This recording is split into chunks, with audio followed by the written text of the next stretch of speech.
Good morning, my dear students. So, welcome to Royal Palace PU College. So ನನ್ನ ಹೆಸರು ನಾಗರಾಜ್ ಅಂತ. ನಾನು ಇಲ್ಲಿ ಬಯಾಲಜಿ ಲೆಕ್ಚರರ್ ಆಗಿ ಅಪಾಯಿಂಟ್ ಆಗಿದ್ದೇನೆ. ಸೊ ಈಗ ಫಸ್ಟ್ ಇಯರ್ಗೆ ಬರುವಂಥ ಎಲ್ಲ ಮಕ್ಕಳಿಗೆ ಇವತ್ತಿನಿಂದ ಡೈಲಿ ನಿಮಗೆ ಬ್ರಿಡ್ಜ್ ಕೋರ್ಸ್ ಬಯಾಲಜಿ ಸಬ್ಜೆಕ್ಟ್ ಅಂತ ಕ್ಲಾಸಸ್ ಇರ್ತಾವೆ. ಡೈಲಿ ನೀವು ಆ ವಿಡಿಯೋಸ್ನ ಚೆಕ್ ಮಾಡ್ಕೋರಿ. ಸೊ ಮೊದಲಿಗೆ ಬಯಾಲಜಿ ಅಂದರೆ ಏನು, ಯಾಕೆ ಈ ಬಯಾಲಜಿ ನಮ್ಮ ಲೈಫ್ನಲ್ಲಿ ಅಷ್ಟು ಇಂಪಾರ್ಟೆಂಟ್ ಇದೆ. So how the biology is a very important in a life. So ಇಲ್ಲೇ ನಾವು ಹೇಳ್ತಾ ಇದ್ದೀವಿ ಲೈಫ್ನಲ್ಲಿ ಯಾಕೆ ಇಂಪಾರ್ಟೆಂಟ್ ಬಯಾಲಜಿ ಅನ್ನೋದು. ಸೊ ಮೊದಲು ಬಯಾಲಜಿ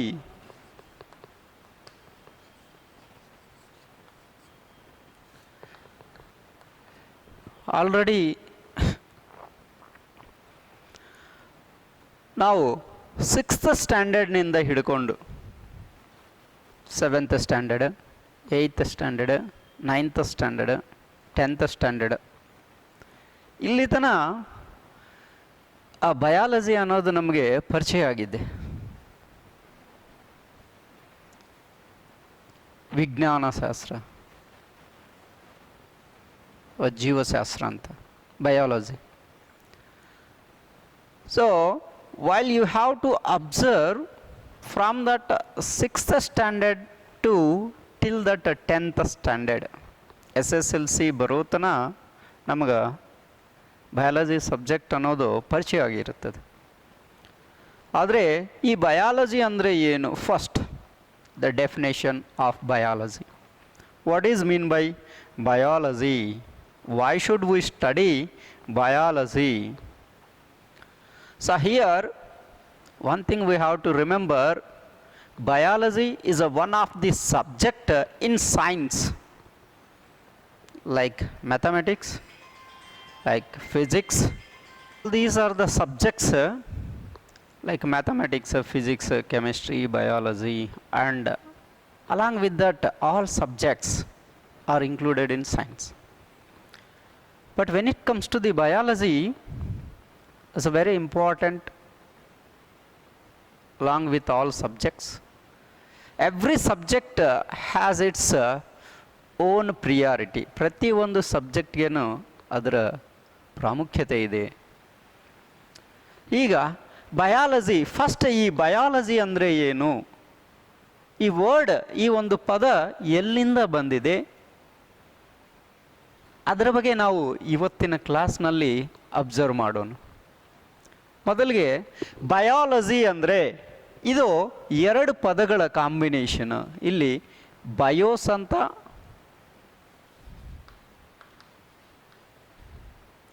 ಆ್ಯಂಡ್ ಲಾಗಸ್ ಅಂತ. These are the Greek terms and the BIOS it represents the life. BIOS ಅಂದರೆ ಲೈಫ್ ಅಂತ, ಲಾಗಸ್ ಅಂತ ಅಂದರೆ ಸ್ಟಡಿ ಅಂತ.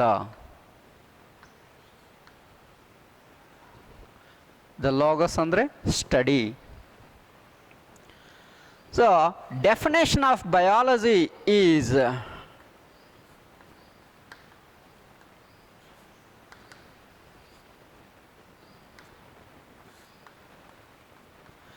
study of life,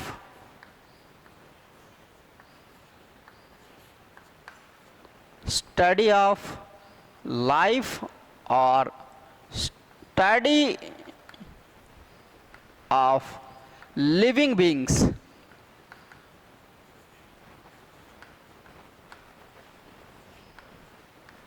is called as biology. So biology ಅಂದರೆ study of living beings. Study of living beings in the sense ನಾವು ಪ್ರಾಣಿಗಳ ಬಗ್ಗೆ. ಯಾವ್ಯಾವ ಪ್ರಾಣಿಗೆ ಜೀವ ಇರುತ್ತದೋ ಆ ಪ್ರತಿಯೊಂದು ಪ್ರಾಣಿಗಳ ಬಗ್ಗೆ ನಾವು ಇಲ್ಲಿ ಈ ಬಯಾಲಜಿ ಅಂತ ಒಂದು ಸಬ್ಜೆಕ್ಟ್ನಲ್ಲಿ ಕಲಿತೀವಿ. ಸೊ ನಾವು ಬೆಸ್ಟ್ ಎಕ್ಸಾಂಪಲ್ ಆಗಿ ಸಾಕಷ್ಟು ಎಕ್ಸಾಂಪಲ್ಸನ್ನ ಹೇಳ್ಬೋದು. ಲಿವಿಂಗ್ ಆರ್ಗನಿಸಮ್ಸ್ ಅಂದರೆ ಇವು ಅಂತ. ನಮ್ಮ ಪರಿಸರ ಪ್ರದೇಶಗಳಲ್ಲಿ ನಾವು ಯಾವಾಗಲೂ ಅಬ್ಸರ್ವ್ ಮಾಡ್ತಾ ಇದ್ದುವಂಥ ಎಷ್ಟೋ ವಸ್ತುಗಳು, ಎಷ್ಟೋ ಪ್ರಾಣಿಗಳು, ಜೀವಿಗಳು ಅದಾವು. ಎಕ್ಸಾಂಪಲ್ ಆಗಿ ಬೆಸ್ಟ್ ಎಕ್ಸಾಂಪಲ್ ಆಗಿ ತಗೋಬೇಕಂದ್ರೆ ಈ ಗಿಡಗಳು, ಹಸಿರು ಕಲರ್ ಥರ ಕಾಣಿಸುವಂಥ ಗಿಡಗಳು ನಮ್ಮ ಪರಿಸರ ಪ್ರದೇಶಗಳಲ್ಲಿ ನಾವು ಬೆಳಗ್ಗೆ ಏಳೋದವಾಗನಿಂದ ರಾತ್ರಿ ಮಲ್ಗೊಂಡದವಾಗ ತನ ನಾವು ಅಬ್ಸರ್ವ್ ಮಾಡ್ತಾ ಇರ್ತೀವಿ. ಯಾಕೆ ಅಂದರೆ without oxygen we can't survive.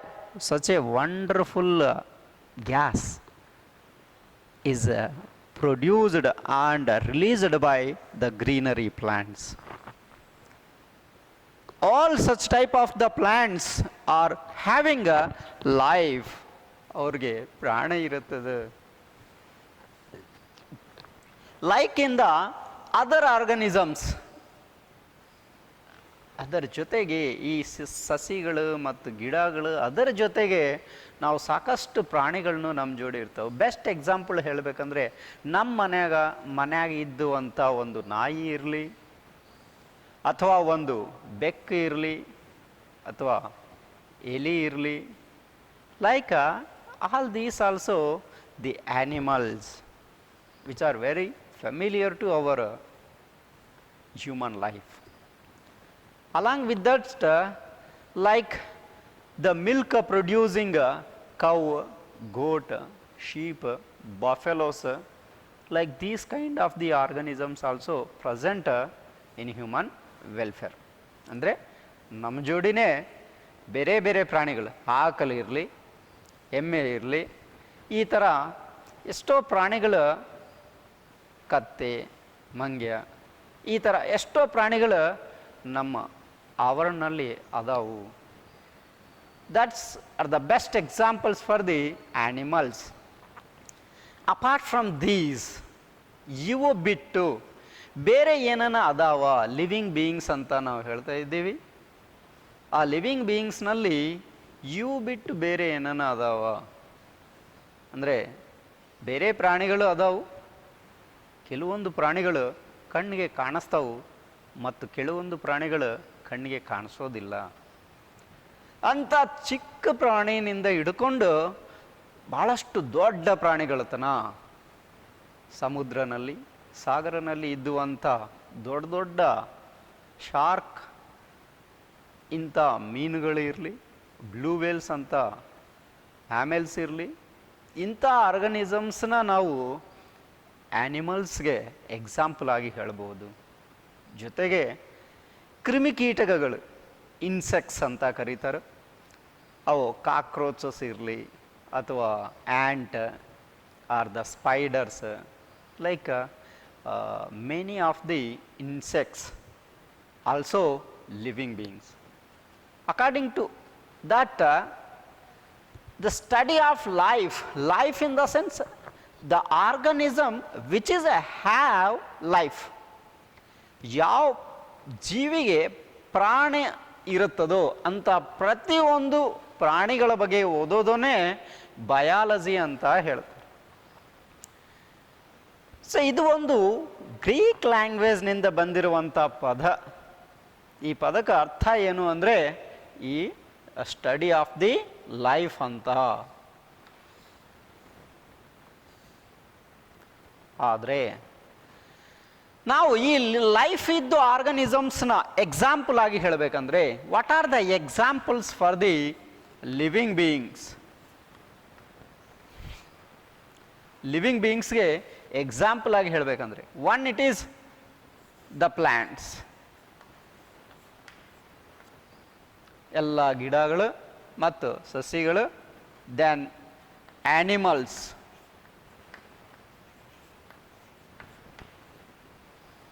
then the insects,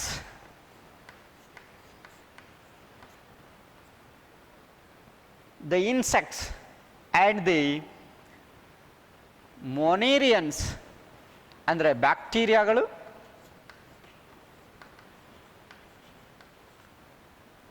ಮತ್ತು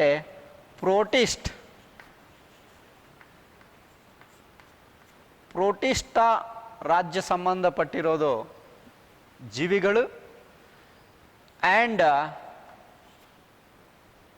ಫಂಗಲ್ ಮೆಂಬರ್ಸ್.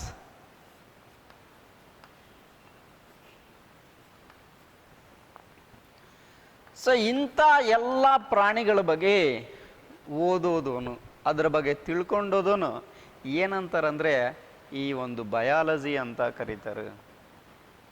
ಅಂದರೆ ಏನು ನಾವು ಬಯಾಲಜಿನಲ್ಲಿ ಓದ್ತೀವಿ, ಯಾವ ಜೀವಿಗಳ ಬಗ್ಗೆ ಓದ್ತೀವಿ, ಯಾಕೆ ಇದು ಓದಬೇಕು? ಯಾಕೆ ಅಂದರೆ ಒಂದು ಎಕ್ಸಾಂಪಲ್ ಹ್ಯೂಮನ್ ಬೀಯಿಂಗ್ಸ್ ತಗೋರಿ, ನಮ್ಮನ್ನೇ ನಾವು ಬೆಸ್ಟ್ ಎಕ್ಸಾಂಪಲ್ ಆಗಿ ತಗೋರಿ. ಸೊ ಹ್ಯೂಮನ್ ಬೀಯಿಂಗ್ಸ್ ಯಾವ ಪ್ರದೇಶಗಳಲ್ಲಿ ಜೀವನ ಮಾಡ್ತಾರೆ ಅದನ್ನು ಹ್ಯಾಬಿಟೇಟ್ ಅಂತ ಕರೀತಾರೆ. ಯಾವ ರೀತಿಯ ಆಹಾರ ಪದಾರ್ಥಗಳನ್ನ ತಗೋತಾರೋ ಹ್ಯಾಬಿಟ್ ಅಂತ ಕರೀತಾರೆ. ಜೊತೆಗೆ ಯಾವ ರೀತಿಯ ಜೀವನನ್ನ ಸಮಾಜನಲ್ಲಿ ಮಾಡ್ತಾನೋ, ಈ ಥರ ಒಂದು ಆ್ಯನಿಮಲ್ ಬಗ್ಗೆ, ಹ್ಯೂಮನ್ ಬೀಯಿಂಗ್ಸ್ ಬಗ್ಗೆ ಸ್ಟಡಿ ಮಾಡಿದರೆ ಯಾವ್ಯಾವ ಬಟ್ಟೆಗಳನ್ನ ಯೂಸ್ ಮಾಡ್ತಾರೋ, ಯಾವ್ಯಾವ ರೂಮ್ಸ್ನಲ್ಲಿ ಅಥವಾ ಹೌಸಸ್ನಲ್ಲಿ ಇರ್ತಾರೋ, ಯಾಕೆ ರೂಮ್ಸ್ನಲ್ಲಿ ಹೌಸಸ್ನಲ್ಲಿನೇ ಇದ್ದಾರು, ಯಾಕೆ ಹೊರಗಿಲ್ಲ? ಯಾಕೆಂದರೆ ಪುರಾತನ ಕಾಲದಲ್ಲಿ ನಮ್ಮ ಈ ಮನುಷ್ಯರು ಎಲ್ಲರೂ ಈ ಅರಣ್ಯ ಪ್ರದೇಶಗಳಲ್ಲಿ ಇದ್ದರು.